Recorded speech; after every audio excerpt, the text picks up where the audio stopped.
Posledný júnový víkend zaplnili priestranstvo pri pošte na Uzbeckej ulici už tradične stánkári s chutným občerstvením, kolotoče i veľké pódium s veľkoplošnou obrazovkou, na ktorom sa od rána do večera striedali účinkujúci, ktorí svojimi vystúpeniami uľahodili vkusu všetkých vekových kategórií.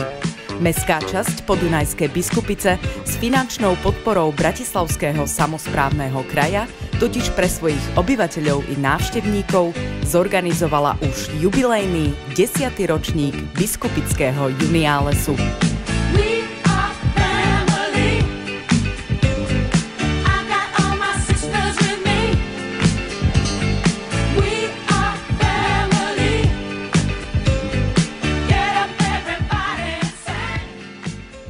Som veľmi rada, že v Biskupiciach sa táto tradícia uchytila. Totižto, keď som nastupovala do úradu, tak vtedy sme začali s týmto juniálesom na privítanie letného obdobia, aby sa ľudia zabavili, kultúrne si vyžili a nech spoločensky takisto sa postretávajú.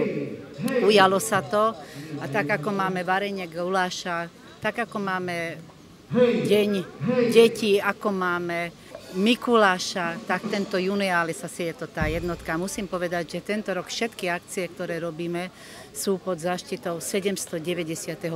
výročia o prvej písomnej zmienky o podunajských biskupiciach.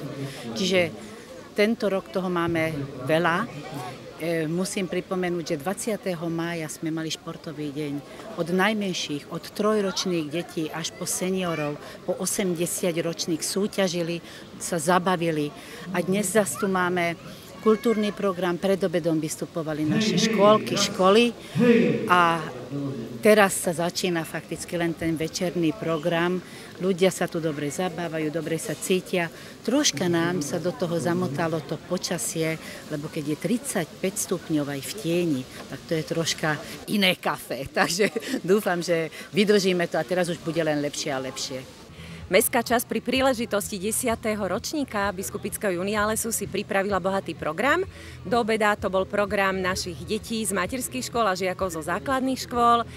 Celý program sme spestrili s prievodnými aktivitami, napríklad bol tu cirkus Kus a teraz sa môžu deti tešiť na koníky, choduliarov a živé sochy. Tento program sme tvorili tak, aby sme vyhoveli všetkým vekovým kategóriám, aby si prišli na svoje i mladší, i starší. Veľkým lákadlom bola, hlavne pre mladých, pop-punková kapela Iné kafe, ktorá dala podunajským biskupiciam prednosť pred inými mestskými časťami. Možno, že to pochopíš, si môžeš jediť, keď spíš, život je ružová záhrada, Ježiško sa s nami pohádal, hľadia moc sa spásou naberá, zapívame len svoj vlastný strach, prečo nás tu takto nechám stáť?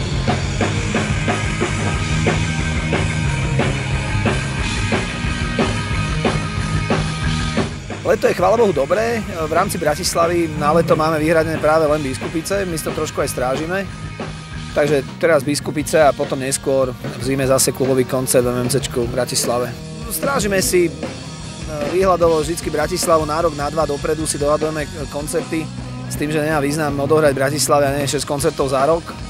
Lepšie je odohrať vždycky jeden koncert v lete a jeden koncert v zime, to si tak vždycky strážime. A v zime vždy máme proste BMCčko, to už je taká naša taká akurátna kapacita, to si hráme vždy v zime a v lete potom buď takýto nejaký, akože nejakú mestskú časť, alebo nejaký open air proste, jeden vždy. Ja som sem prišiel s rodičmi, mne sa tu, ako vidíte, asi ste to nevideli, mne sa tu veľmi dobre páčilo, veľmi dobrý koncert, zadarmo, to je na to najlepšie. Prišiel som sem kvôli Iné kafe! Tak iba kvôli Iné kafe vlastne. Tak my tu máme 100 metrov od domu, takže to je úplne ideálne toto pre nás. By nás aj zaujímalo, kto to vlastne vybavil, veľká poklona. Takže tak ďakujeme za takúto akciu. Ja osobne som tu teraz prvýkrát na túto Juniálesy a sa mi to páči, je to pekné. Čo vás sem pritiahlo? Iné kafe, hlavne kapela. Celkovo táto akcia ma sem pritiahla. Atmosféra je vždy super a ona sa vždy zlepšuje na večer. Keď proste príde viacej ľudí a hlavne takéto skupiny, ako bola momentálne teraz iné kafe, to rozprúdia, rozbombujú, tak potom na večer sa vlastne úplne tá atmosféra celá zdvihne a je to fakt fantastické. A počasie nám vlastne vyšlo takmer vždy. Trochu nám prošlo minulý rok a dneska je teda fakt unikátne počasie, aj keď veľmi teplo. Vynikajúca atmosféra Biskupického juniálesu k večeru gradovala a spokojných návštevníkov stále pribúdalo.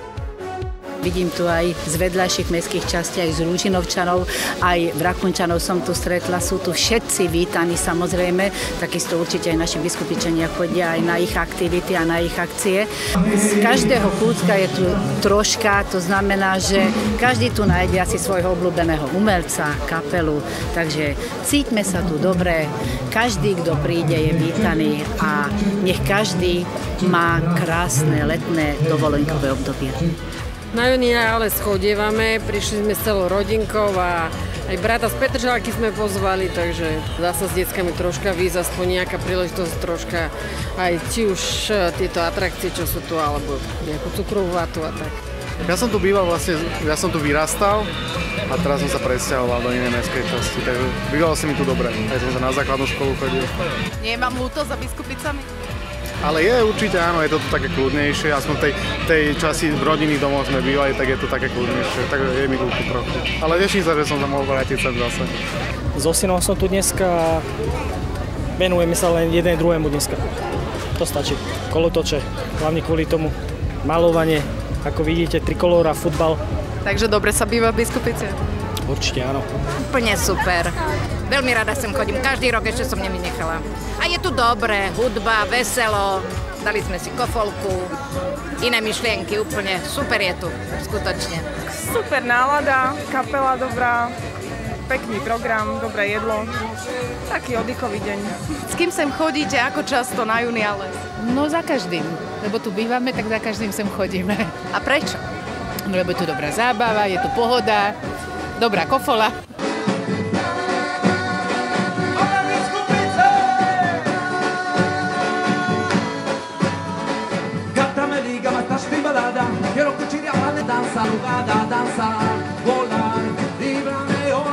Batatimba a La Portela je vlastne spojenie ľudí, ktorí sa venujú latinskoamerickej kultúre a čo sa týka vlastne tancu a hudby a my budeme vlastne robiť karnevalovú hudbu a tance z celej Latinskej Ameriky, čiže urobíme si taký výber od Brazílie, Peru, Venezuely, Ekvádoru, Mexika a tak ďalej. Pri takomto štýle sa asi pýta to horúce slnko. Určite, dneska na to úplne, že vynikajúce počasie, tak dúfajme, že príde čo najviac ľudí ešte, že zase hrnú z tých kúpalísk až sem do Podunajských Biskupíc a že budeme mať perfektnú party. No. Priznám sa, že sme radi, že slniečko už zapadlo, že tu nie je tak veľmi teplo, ale je tu úžasná atmosféra, sú tu skvelí ľudia a my sa veľmi tešíme na to naše vystúpenie. Na čo sa môžeme tešiť my? No vy sa môžete tešiť predovšetkým na ABBA show, tá bude ako prvá. No a potom samozrejme na hity všetkých možných čias, ktoré doteraz boli, to znamená staršie hity, novinky a ja verím, že najviac sa môžete tešiť na to, že sa spolu všetci úžasne zabavíme.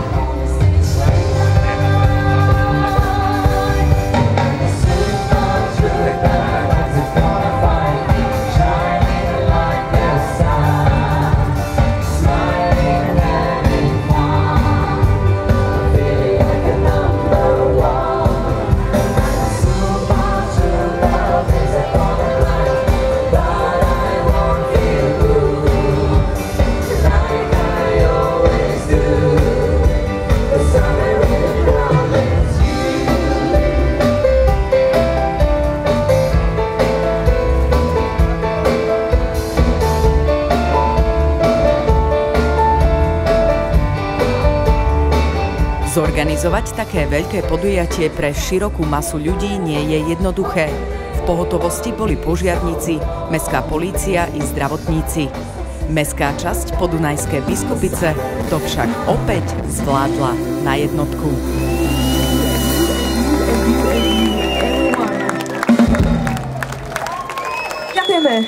Ďakujeme veľmi pekne.